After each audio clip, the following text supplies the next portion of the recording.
वर्ष के इतिहास में सबसे कम राजस्व उठ रहा है, सबसे कम राजस्व उठ रहा है। हम एक से पूछेला चाह रहा छी मंत्री और सरकार में रहे वाला सबसे से अपने बताओ कौन नीति लेले छी, कैसा नीति लेले छी कि आज देश में राजस्व लूटल जा रहा है, राजस्व कम उठ रहा है। एक कारण एकटा है कि अर्थ मंत्रालय भ्रष्टाचार के पथ पर आगे बढ़ रहा है। अर्थ मंत्रालय के नीति भ्रष्ट नीति है। अपने दुनिया में कहीं न सुन रहे हैं, दुनिया में कहीं न सुन रहे हैं कि होल पूंजी के आधा पुरस्कार दे जाले। अपना गांव घर में निमन काम करे वाला के पुरस्कार दिले, लेकिन कितना पुरस्कार दिले? संपत्ति के आधा पुरस्कार को दुनिया में कहीं न देखे। लेकिन नेपाल के सरकार अर्थ मंत्रालय नियम बनैले है कि राजस्व छली रोके वाला के, राजस्व लुका के ले वाला, कर छली करे वाला के, संपत्ति जब्त करे वाला लोग के कितना परसेंट? 45% पुरस्कार दे जाए। हिसाब करो अपने पुरस्कार अपना घर में बच्चा के दिले, पढ़े वाले विद्यार्थियों के दिले, अच्छा काम करे वाला लोग को पुरस्कार दिले, लेकिन आमदनी के आधार पर पुरस्कार कहीं न देखे। लेकिन अर्थ मंत्रालय नियम बनेले हैं कि जितना भी भंसार छली के सामान पकड़ाए, जितना भी राजस्व छली के सामान पकड़ाए, क्या 1 करोड़ सामान पकड़ाए तो पकड़े वाला पुलिस के, वहां के पकड़े के अधिकार जनता के ना है। पकड़े के अधिकार खाली पुलिस के है। तो पुलिस के कितना पैसा मिली 1 करोड़ में? 45 लाख रुपया पुलिस के मिली। राज्य के आने वाला ढेर कोना के दे जा रहा है, पुलिस के दे जा रहा है। आज पुलिस वही ढेर के चक्कर में अपने के मोटरसाइकिल पकड़ लेते है, अपने खाद पकड़ लेता है, अपने की गाड़ी पकड़ लेता है और लिखित है राजस्व छली नियंत्रण, लिखित है अवैध सामान को पकड़ाओ। जो ना ढंग से प्रचार किया जा रहा है, जैसे शायद ही पुलिस भाई और राज्य के लोग महान काम कर रहा है, जबकि नीतिगत कवर में अर्थ मंत्रालय के नियम के परिधि में रह कर लूट मचाया जा रहा है। पुलिस जो तलब खाई है, ओकर ड्यूटी है ये सब काम पकड़ेगे। ओकरा 45 लाख 1 करोड़ में कहना चाहे, 1 करोड़ में 45 लाख पुरस्कार चाहे। एक हम सब उखाड़ के फेंके के अपने वो संकल्प करूं कि देश के राजस्व बढ़ाने चाहिए कि भ्रष्ट नीति 45% पुरस्कार के नाम में लोग को लूटल जा रहा है। मधेश के लोग के निम्नो सामान कहीं को भैंसी किन के ले ली तो कहीं अपने को पूंजी कहाँ है। इंडिया से आ रही भैंसी अपने चल रही सशस्त्र वाला रूप पर, पुलिस वाला ले जाए उन्हें और भंसार के बुझा देगा, और भैंसी भी कायद है उनसे आधा ढेर पुलिस भाई के चलेगा। अपने को बुझा रहा है नकली के शकली बना देते हैं, शकली के नकली बना देते हैं, लूट भाई लूट। तो भाई नीति बनाने वाला से हम पूछे चाहिए से तू तो राजस्व नियंत्रण करे के नाम में जो नीति बनाले से ओकरा खारिज कर। अगर तू सब खारिज न करे छे तो मधेश के लोग, नेपाल के लोग चुप रहे वाला नहीं। ऐसा नीति के हम सामने से कहना चाह रहा हूं। तो हम अपने कहना चाहम ये कोई उदाहरण दे लिया, अपने के उदाहरण है इससे हर एक सेक्टर अपने जाए। अपने बैंक की हालत देखो, बैंक के हालत मुट्ठी भर लोग, देश के जो मुट्ठी भर लोग जो अपने व्यवसायी है, व्यापारी है, वो बैंक खोल ले गए, बीमा कंपनी खोल ले हैं, और वह मालिक है, वह उनमें के पैसा ले वाला है।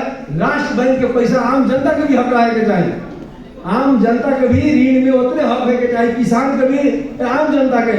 जो राष्ट्र बैंक के पैसा है, राष्ट्र बैंक के पैसा मुट्ठी भर लोग के फायदा में।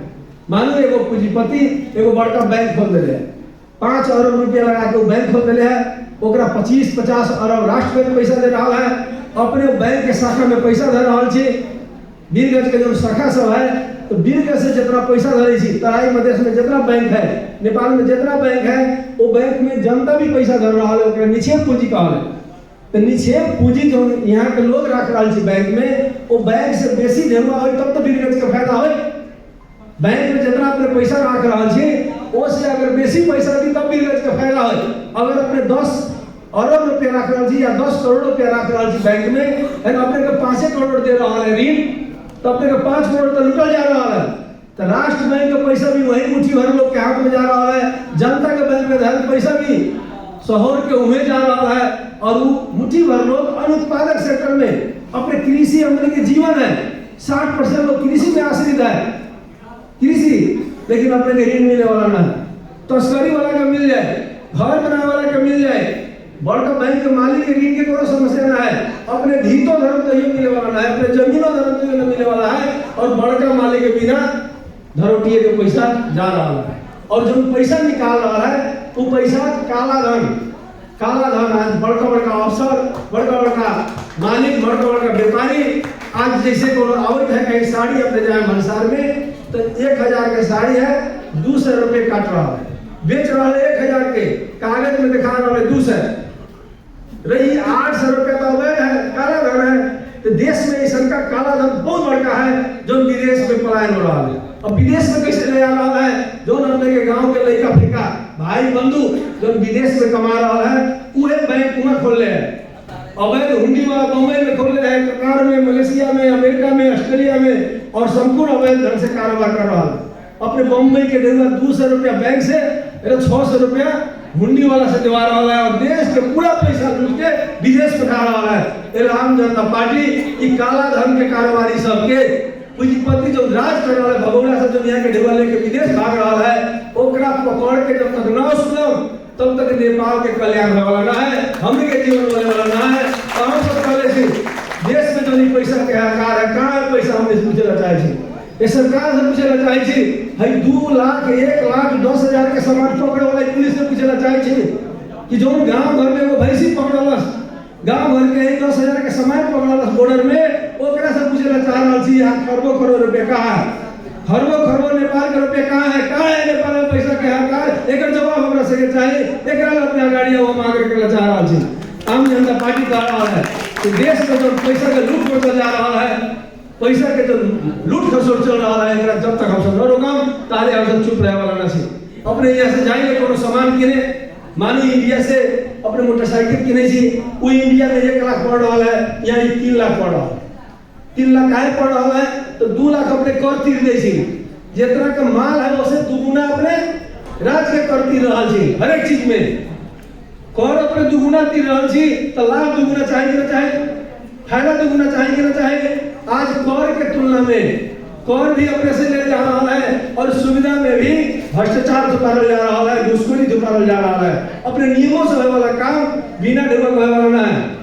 अपने अगर बीमा कमा रहा छी, एगो कोनो बीमा कंपनी है, अपने एगो बीमा के पैसा लेवे के लिए चक्कर काटते दशा लग जाए, लेकिन वो जो मालिक है जो बीमा के लगानी करता है, ओकर फैक्ट्री में बिना आगो लागले आग लाके ना पर पैसा निकल जा रहा है, ओकर पैसा निकलने का समस्या नहीं क्या। वही वर्ग के लोग के आज नेपाल की स्थिति है, सिर्फ व्यापारी हुए हैं, तस्करी हुए और नेता हुए हैं, बैंकर हुए हैं, पैसा लेने वाला हुए हैं और नेता हुए हैं, अपने परीक्षा देने वाला हुए, परीक्षा लेने वाला हुए, तो हालत कटी हुई देश के अंदाज करो। अगर मास्टर हमसे गांव घर में देखे छी परीक्षा देने वाला ही है, परीक्षा देवाने वाला स्कूल है और चेक जांच करने वाला ऊपर है। नेता के मतलब गलत चीज के पकड़ने वाला नेता जब बैंक में शेयर हो जाए, बैंक के मालिक के मसाई हो जाए, तो देश की हालत की हुई अंदाज कर सके छी। आज देश दुनिया में लूट तंत्र चल रहा है, पूरा का पूरा संपूर्ण पार्टी सब जितना लूटे के बड़का पार्टी बनावे के है, जो कम लूटे वाला है छोटा पार्टी, बेसी लूटे वाला है बड़का पार्टी। बड़का पार्टी चलाने के लिए सत्ता चाहिए, पैसा चाहिए, ये दुनिया में आज लूट तंत्र चल रहा है। लूट तंत्र रोके के एक संकल्प भी लेना जरूरी है, खास युवा सबसे देश से लूट तंत्र उखाड़ के फेंक दे। ये लूट तंत्र उखाड़ने के लिए दल तंत्र का हटना जरूरी है, जनता के शासन भलामी आम जनता के शासन के लिए रहना जरूरी है। और दिशा में हम आगे बढ़ब से हम विश्वास प्रकट करना चाह रहे हैं। हमारा से विश्वास है वीरगत जब जब देश संकट में पड़ा है तब तब तराई जात में खड़ा हुए है। आज के डेट में नेपाल में बहुत बड़का राजनीतिक संकट है, बहुत बड़का आर्थिक संकट है, बहुत बड़का सामाजिक सांस्कृतिक संकट है। ये संकट के रोकने के लिए, देश के सफल बनाने के लिए, देश के मुट्ठी भर लोग लूट के भाग रहा है। देश के कौन बड़का लोग न है जो ना के विदेश में घर में है। गांव भर के महाजन के वीरगंज में घर है, वीरगंज के बड़का के काठमांडू में घर है, काठमांडू के बड़का के ऑस्ट्रेलिया और अमेरिका में घर है। और जो बड़का है या नेपाल से खुलियाम लोग के जा रहा है, सब पूछे चाह रहा थी नेपाल में जो ढेबुआ कितना अमेरिका में गए बता। जो अमेरिका में झंडे लाखों लोग अमेरिका, ऑस्ट्रेलिया, कनाडा जैसे विकसित देश में घर बना के रह रहा है, नेपाल के नागरिकता छोड़ दिले है।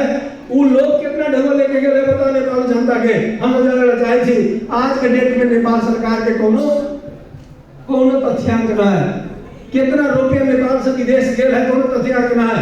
ये जो लुटे वाला लोग, मुट्ठी भर लोग जो नेपाल में लूट के जो विदेश लुटा रहा है, ओकरा जब तक अपने न रोके सकम, ओकरा नाथे न सकम, वो पैसा फरकावे न सकम नेपाल में, ताकि नेपाल समृद्ध होने वाला ना है। नेपाल के समृद्धि और विकास के लिए जो लूट तंत्र है, जो गलत शासन है, गलत व्यवस्था है, ओकरा सुधारे के लिए हम एक संकल्प करी। वह संकल्प के रूप में हम सब आम जनता पार्टी और पार्टी के कोनो मेल ना है। अपने के फेर कहना चाहम जैसे और पार्टी है वैसे ही पार्टी ना है। वो पार्टी लूटे वाला पार्टी है, वो पार्टी सत्ता के ले बनल पार्टी है, कुर्सी के लिए बनल पार्टी है, सत्ता के रोज चक्र बनल पार्टी है। ई पार्टी ओकरा रोकेला बनल पार्टी है, ई पार्टी ओकरा बदले बनल पार्टी है, ई पार्टी जनता के पार्टी है, वो पार्टी शासक पार्टी है। इतना अगर ठीक से बतावे सकम लोग के तभी हमसे सही कर सकम। अब अपने के बुझाए से वो पार्टी इतना रस चाट रहा है, इतना लाभ दे रहा है, हमने से पार्टी लाभ ली तो अपने ओकरा में कोनो फर्क नहीं। हम सब ओकरा में यही फर्क है, तू सब लूटे वाला है, लोग के दावे वाला है, लोग के ठगे वाला है, हम सब ओकरा सुधारे वाला छी, ओकरा सहिते वाला छी, ओकरा बदले वाला छी। संकल्प के साथ हम आगे बढ़ू। राम से कहम से नेपाल में जो भ्रष्टाचार हो ओकरा कार्रवाई करेला, जो घुसखोरी हो ओकरा रोकेला, जो मनमानी हो ओकरा सहितेला, राष्ट्र विरोधी जो हरकत हो रहा है ओकरा रोके के लिए हम सब सक्षम छी। नेपाली जनता सक्षम है, अपने हम सब सक्षम बन के देखना जरूरी है। आने वाला इतिहास हमने के तरफ देख रहा है, आने वाला इतिहास हमने के तरफ देख रहा है कि अपने इतिहास में कैसे कर्म कैली, कैसे काम कैली, स्वार्थी काम कैली और निस्वार्थी काम कैली। अपने चाहे छी इतिहास में सम्मानित बनी तो निस्वार्थ रास्ता चलना जरूरी है। हर इतिहास में सम्मान निस्वार्थी को मिलल है, हर इतिहास में जीत त्यागी के मिलल है, हर लड़ाई में सत्य के जीत मिल है। आने वाला दिन अपने हमारा सबके जीत सुनिश्चित है। अपने हमने सब सत्य के रास्ता पर, हम सब अपने सब आम जनता के पक्ष में, हम अपने सब त्याग के रास्ता पर, हम अपने सब एक वीरता के रास्ता पर आगे बढ़ो। कोई भी हमारे सके भलाई है, नेपाली जनता के भलाई है और नेपाल के भलाई है। कोई भी उद्देश्य हम आम जनता पार्टी हम स्थापना कर ले। हमारा सब मकसद है कि आज की दुनिया आईटी की दुनिया है, आज की दुनिया आईटी के युग है, सूचना प्रविधि के युग है। कोनो समय रहे अपने के ध्यान आकर्षित करावे जा, कोनो समय रहे कि पशु युग रहे तो पशु युग वाला में जो है कि बेसी माल जाल रहे उजने काय रहे। कृषि युग है तो जो है कि गोरा के पोरा के काल बेसी रहे, खेत बेसी रहे, बहुत बेरी रहे उधर काय रहे। औद्योगिक पूंजीवाद आए तो उद्योग धंधा के जो है कि बेसी रहे उनका धनी काय रहे। व्यापारिक पूंजीवाद में जो है कि बहुत पूंजी रहे, ढेवा पैसा रहे, वो बहुत धनी काय रहे। लेकिन आज के डेट प्रविधि के डेट है, आज के डेट सूचना प्रविधि में जो है कि पहुंच है, जो है कि हाथ में सूचना प्रविधि के होल्ड है, वो देश के सबसे बड़का संपन्न है, नेतृत्व है, सबसे आकर्षण है। इलाम में कहना चाहम आईटी के प्रयोग में अपने हम सिपालू बनू। जब तक किसान के हाथ में आईटी ना हो पहले अपने न बढ़ सके। एगो खेती करे वाला लोग के था होए के पड़ल से हम कोना टाइम में कौन खेती करूँ, कौना टाइप के खेती करूँ। अगर अपने आईटी से बाहर छी तो अपने के कोनो वैल्यू ना है। हम अपने फेर कहना चाहम